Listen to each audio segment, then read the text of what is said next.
नमस्कार, मैं हूं आपके साथ पूर्णिमा मिश्रा। हमारे खास प्रोग्राम क्या कहते हैं नरेंद्र मोदी में आज आपको सुनवाएंगे पीएम मोदी का वो ऐतिहासिक भाषण जो उन्होंने 15 सितंबर 2013 को हरियाणा के रेवाड़ी में दिया।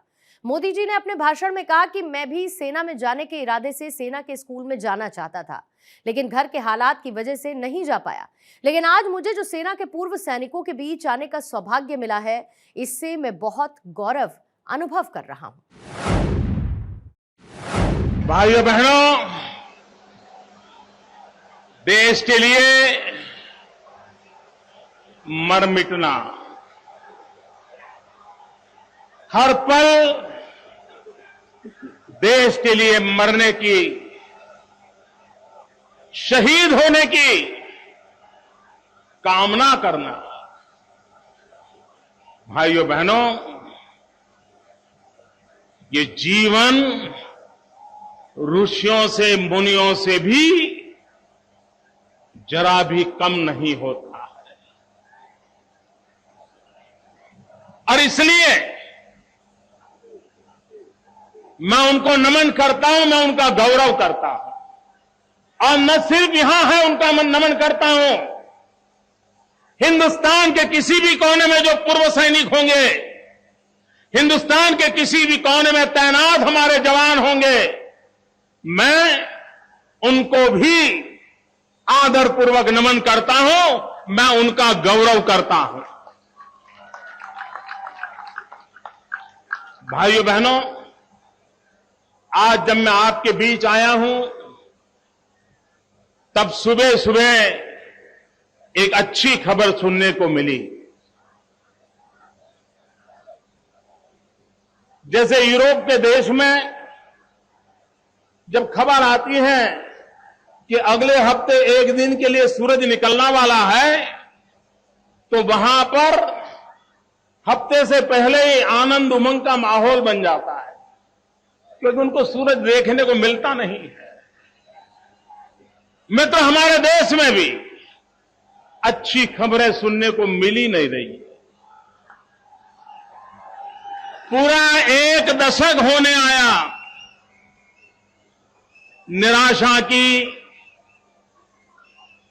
बुराइयों की, पराजय की ऐसी ही खबरें सुनते सुनते हमारे कान पक चुके हैं, हम निराश हो चुके हैं। ऐसे समय कोई अच्छी खबर सुनने को मिलती है तो हौसला बुलंद हो जाता है।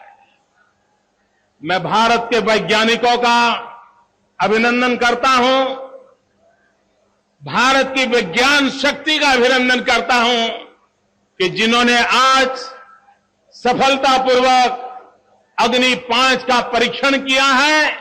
और इसलिए मैं भारत की सभी वैज्ञानिक बिरादरी का हृदय से धन्यवाद करता हूं, अभिनंदन करता हूं।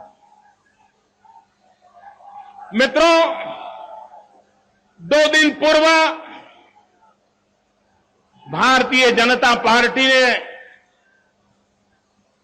मुझे एक विशेष जिम्मेवारी दी। व्यक्ति के जीवन में ऐसी घटनाएं बहुत ही रोचक होती है, लेकिन भाइयों बहनों, आज मैं सार्वजनिक रूप से स्वीकार करना चाहता हूं कि मुझे जितना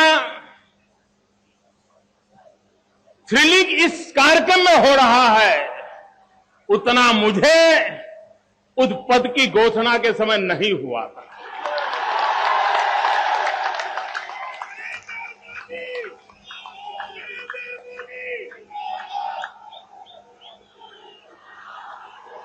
और ये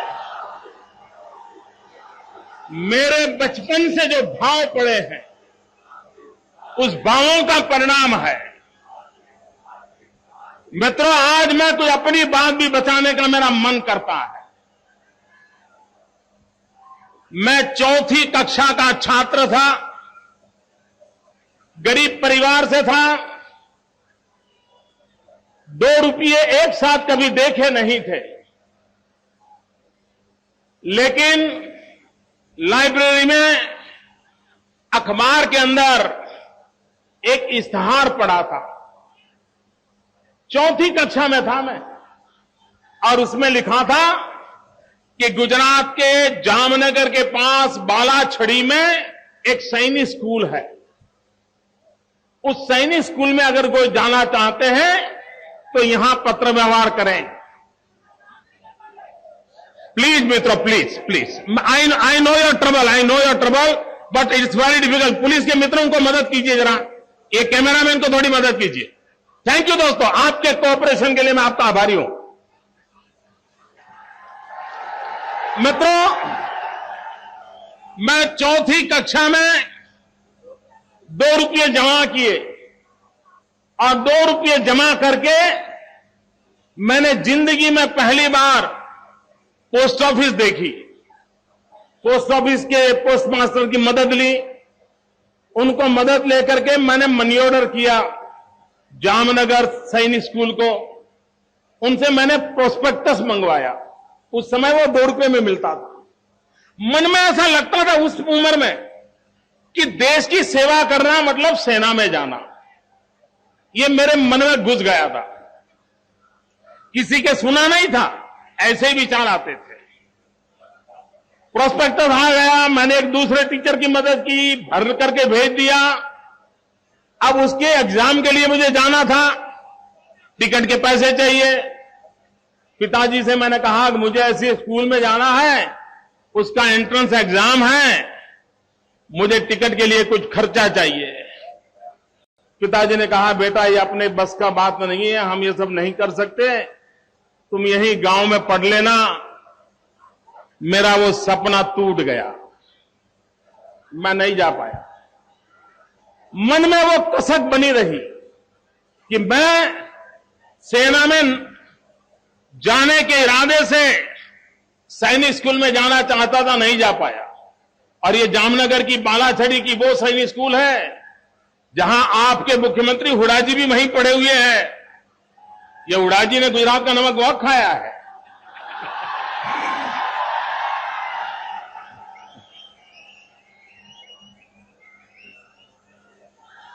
बाद में मित्रों 1962 की लड़ाई हुई। 1962 की लड़ाई देश को झकझोर करने वाली थी। आजाद हिंदुस्तान के हर व्यक्ति के लिए। तब तो मैं 6वीं 7वीं कक्षा में पढ़ता था। मेरे गांव से महसाना स्टेशन दूरी पर था, लेकिन पता चला कि युद्ध भूमि में जाने वाले सैनिक इस रेलवे से जा रहे हैं, यहां से गुजर रहे हैं। तो कुछ सामाजिक संस्थाएं रेलवे स्टेशन पर सेना के जवानों की विदाई के लिए, उनकी हौसला अफजाई के लिए वहां पर मिठाई, चाय, नाश्ता, ढोल नगारे बजा रहे थे। ये हमने अखबार में पढ़ा, तो हम भी पिताजी को कहे बिना महसाना चले गए। और उस युद्ध के दिनों में, छोटी उम्र में, मैं सेना के जवानों को उनको चाय देना, नाश्ता देना, उनके पैर छूना, कई दिनों तक वो क्रम चला था। मेरा बचपन से ये लगाव रहा था, लेकिन खुद को इसका लाभ नहीं मिला। इत्तेफाक से 95 के बाद मुझे हरियाणा, हिमाचल, चंडीगढ़, पंजाब, जम्मू कश्मीर, इस सारे क्षेत्र में भाजपा का काम करने का सौभाग्य मिला। और यहां पर मुझे कैंटोनमेंट्स में जाने का अवसर मिला, सेना में अफसरों के साथ वार्तालाप का अवसर मिला, पूर्व सैनिकों के घर जाने का अवसर मिला, और एक प्रकार से सैनिक परिवारों में मेरा एक बृहद परिवार बनता गया, और एक नई अनुभूति मैं कर रहा था। और इस मन की अवस्था के कारण जब मैं आज आपके बीच आया हूं, तब मैं गौरव अनुभव करता हूं। मेरे मन में जो सपने पड़े हैं, मेरे मन में सेना के प्रति जो भाव पड़ा है, जो गौरव पड़ा है, वो जब भी मुझे अवसर मिलता है उसका उजागर होने का बहुत स्वाभाविक है। मित्रों, शायद ईश्वर का भी कोई संकेत है, वरना ये रैली तो बहुत पहले तय हुई थी। 15 तारीख को मेरा रेवाड़ी आना पहले से पक्का था। मुझे कहां पता था कि 13 तारीख को ही इतनी बड़ी घोषणा हो जाए। और उसके बाद पहला कार्यक्रम जो मेरे दिल को छूने वाला कार्यक्रम है, वो पूर्व सैनिकों के बीच आने का कार्यक्रम हुआ। ये भी कोई ईश्वरीय संकेत है। मित्रों, मैंने हरियाणा में बहुत काम किया है। मैं यहां के गांव-गांव, गली-गली से परिचित रहा हूं। ये भूमि पर जब स्वामी दयानंद सरस्वती का प्रभाव देखता था, कोई परिवार ऐसा नहीं होगा जिसके घर पे आज भी स्वामी दयानंद सरस्वती का प्रभाव न हो। और हरियाणा में उस समय मुझे सम्मान और गौरव मिलता था, उसका एक प्रमुख कारण था कि मैं स्वामी दयानंद जी की धरती से आया था। इतने मात्र से यहां आर्य समाज का इतना प्रभाव रहा है, संस्कार सरिता यहां बह रही है, मेरे मन को छू रहा था। मित्रों, हरियाणा जब इमरजेंसी आई, मोरारजी भाई देसाई को जेल में डाल दिया गया, तो यही हरियाणा की जेल में उनको रखा गया था, कैदी बना करके रखा गया था। वो भी गुजरात का एक नाता जुड़ गया था। भाइयों बहनों, हरियाणा में मुझे चौधरी देवीलाल जी के साथ निकट से काम करने का अवसर मिला। हरियाणा में मुझे चौधरी बंसीलाल जी के साथ निकट काम करने का अवसर मिला।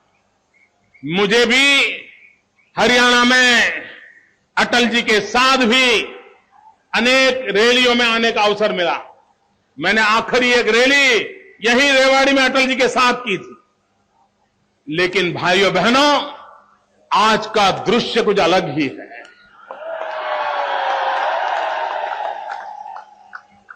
किसी कैमरे की ताकत नहीं है कि इस दृश्य को अपने कैमरे में समाहित कर पाए।